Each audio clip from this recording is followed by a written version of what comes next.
Do you ever find yourself tossing and turning long after you expected to drift off? Maybe you wake up feeling just as tired as when you went to bed. Or perhaps you're suddenly wide awake at 3 a.m., your mind racing. It's a frustrating feeling. Isn't it like sleep is playing hard to get? Right when you need it most to recharge your batteries and feel your best. Many people reach their 70s and start noticing these changes. Maybe thinking it's just part of getting older.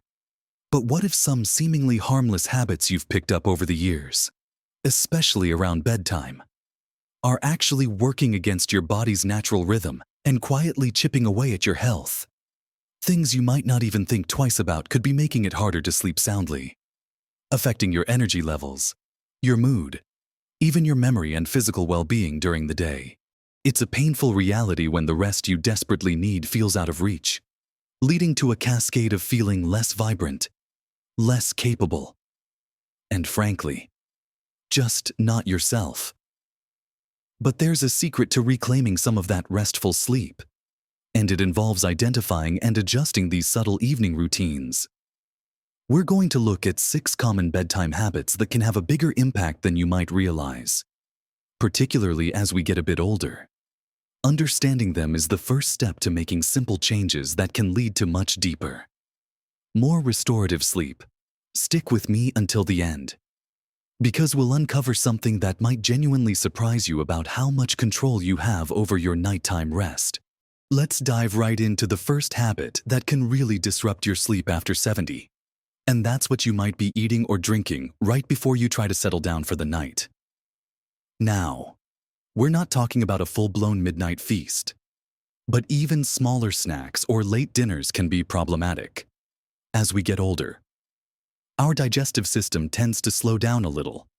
So, having a heavy meal or even a sugary snack late in the evening means your body has to work hard to digest that food when it should be winding down and preparing for rest. Imagine your body's like a factory. If you're trying to shut down the main operations for the night, you don't start up a whole new production line.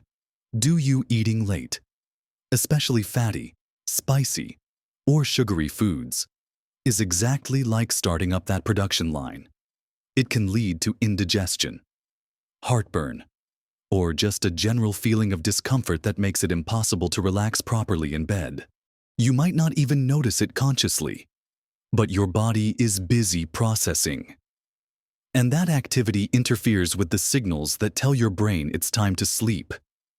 Think about it: you lie down, hoping to relax, but your stomach might be gurgling, or you might feel that unpleasant burning sensation of heartburn creeping up. How can you possibly drift off peacefully when your insides are staging a protest? It's not just about comfort, either.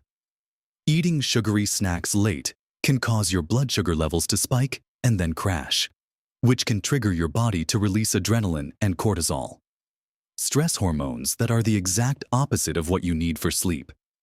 This roller coaster can wake you up in the middle of the night feeling jittery and unable to fall back asleep. Plus, that late-night trip to the fridge often isn't for a crisp apple. It's for ice cream, biscuits, or crisps. Things that provide a quick hit of pleasure, but leave your body struggling. So, what's a better approach? Try to finish your main meal at least 2 or 3 hours before you plan to go to bed. If you do need a little something later, make it small and bland: a few plain crackers, a small banana, or a tiny bowl of unsweetened yogurt. Avoid anything heavy, greasy, spicy, or loaded with sugar. Giving your digestive system that time to settle down before you lie flat can make a world of difference in preventing discomfort and allowing your body to ease into rest mode. It's a simple change, but it removes a major obstacle to falling and staying asleep. Moving on from what's in your stomach to what's in your cup. The second habit that can wreak havoc on your sleep is consuming certain drinks too close to bedtime. Now, you might think of coffee or strong tea straight away. And yes, caffeine is a big culprit. We all know caffeine is a stimulant. It blocks adenosine, a chemical that makes you feel tired. The older we get, the slower our bodies become at processing caffeine. That cup of tea you had with your evening biscuit at 8 p.m., The caffeine might still be circulating in your system hours later, keeping your brain more alert than it should be when you're trying to wind down. You might feel like it doesn't affect you, but even if you can fall asleep, caffeine can reduce the quality of your sleep, specifically the deep, restorative stages. You might spend less time in those crucial phases of sleep where your body and mind truly repair themselves. The general advice is to cut off caffeine intake at least 6 to 8 hours before bedtime. For some people over 70, it might even be better to stop after lunch. Experiment and see what works for you, but be honest about whether that evening cuppa is a comfort or a sleep thief. But it's not just caffeine. Alcohol is another common one. And this is where things get tricky. Many people think a glass of wine or a nightcap helps them relax and fall asleep. And yes, it might make you feel drowsy initially, but alcohol fragments your sleep later in the night. It suppresses REM sleep, the dream stage that's important for cognitive function and emotional processing. As your body metabolizes the alcohol, around the second half of the night, it can cause you to wake up frequently or lead to restless sleep. You might drift off easily, but you'll likely wake up feeling groggy, unrefreshed, and maybe even with a headache. It disrupts the natural sleep architecture, leaving you feeling tired even after a full night in bed. Furthermore, alcohol can worsen conditions like sleep apnea and increase the need to use the bathroom during the night, further interrupting your rest. So, while that evening drink might seem like a relaxing ritual, consider if it's actually doing more harm than good to your sleep quality.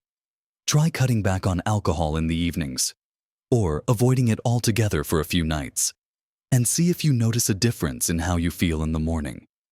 Even switching to a non-alcoholic alternative or simply a glass of water or herbal tea much earlier in the evening can be a positive step.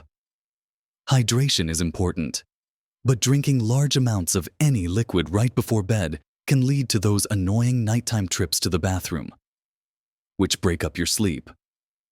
So, while staying hydrated is key throughout the day, try to reduce your fluid intake in the hour or two before you go to bed.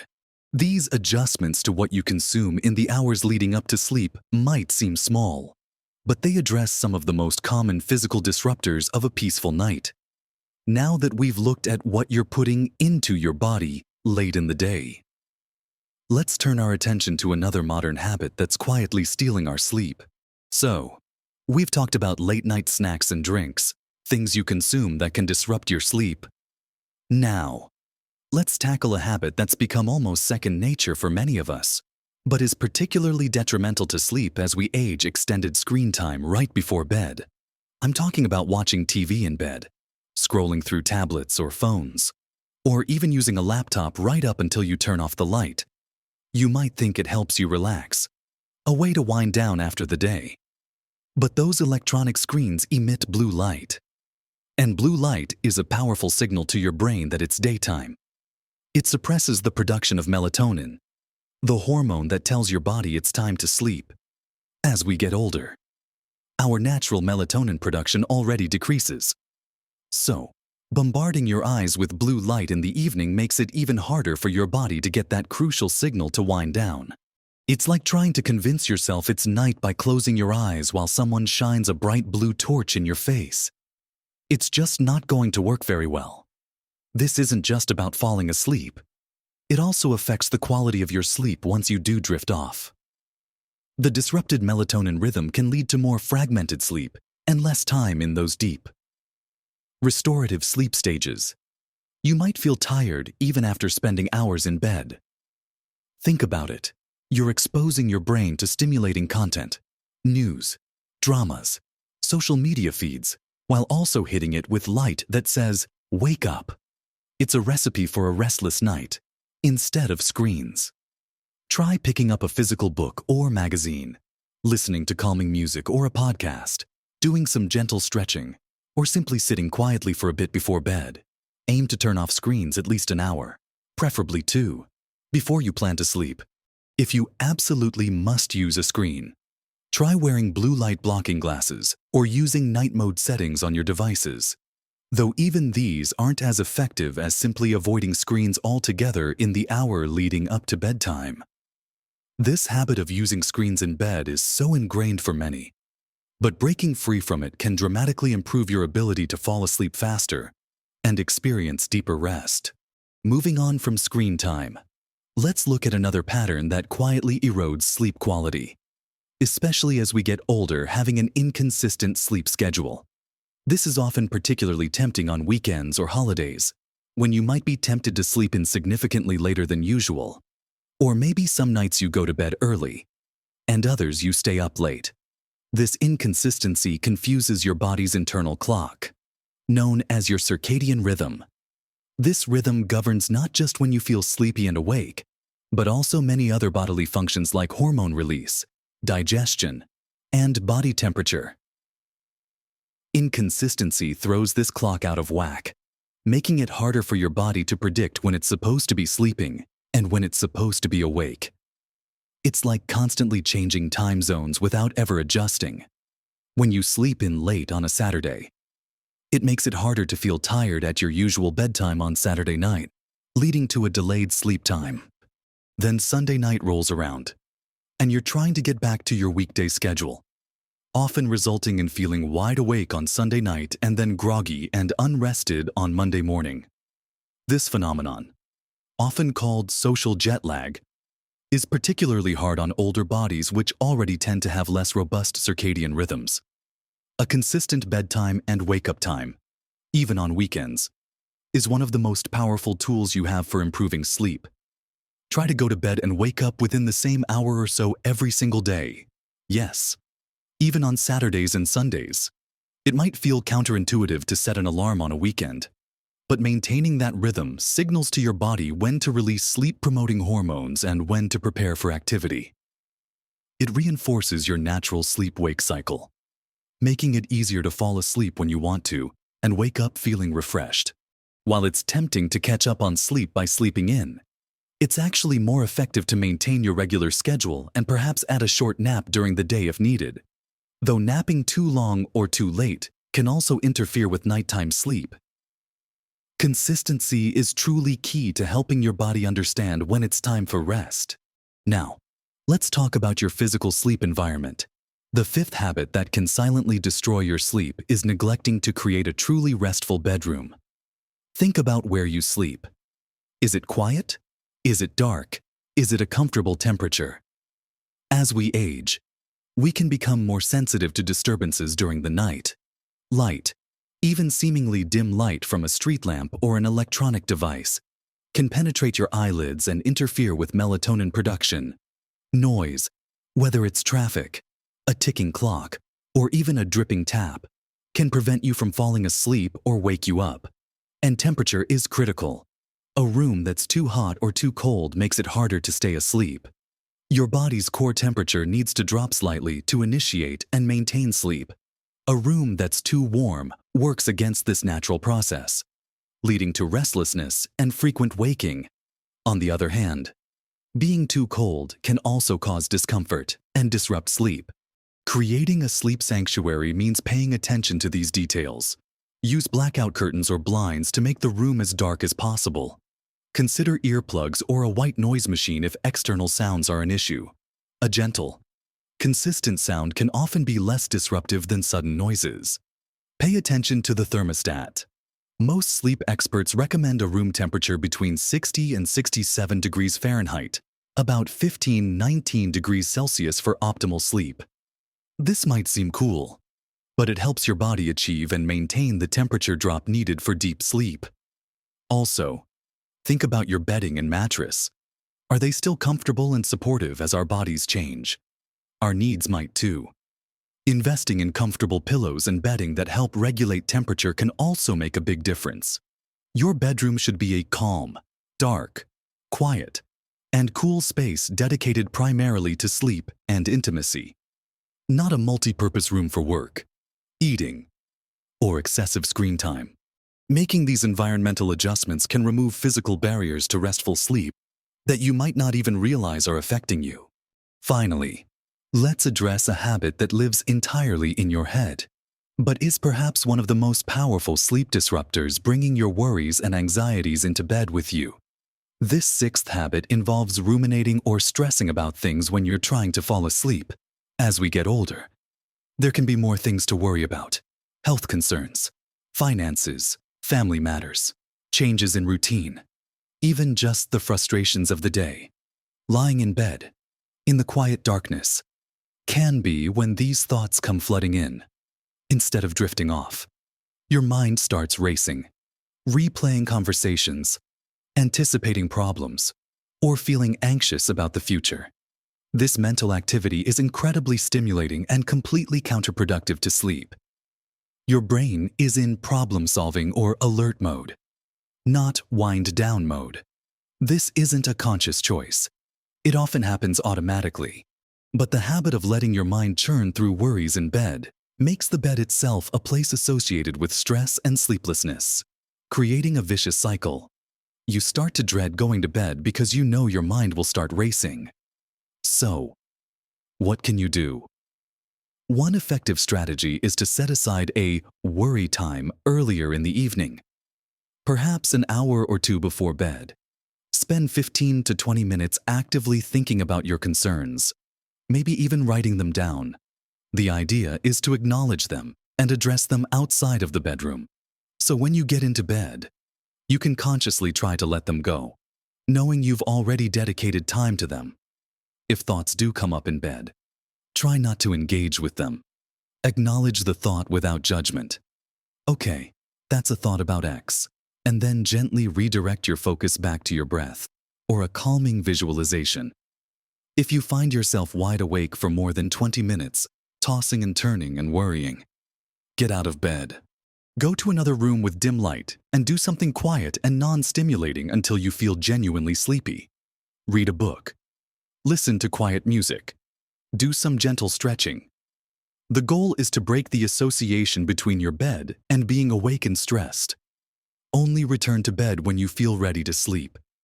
Breaking the habit of worrying in bed takes practice, but it's essential for allowing your mind to quiet down and prepare for rest.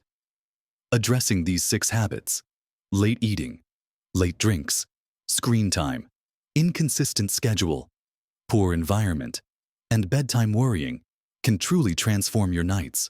So, we've explored 6 bedtime habits that can quietly erode your health after 70 by disrupting your sleep: late night heavy eating, consuming caffeine or alcohol too close to bedtime, spending extended time on screens right before turning in, maintaining an inconsistent sleep schedule, neglecting to create a truly sleep-conducive bedroom environment, and bringing worries and anxieties into bed with you.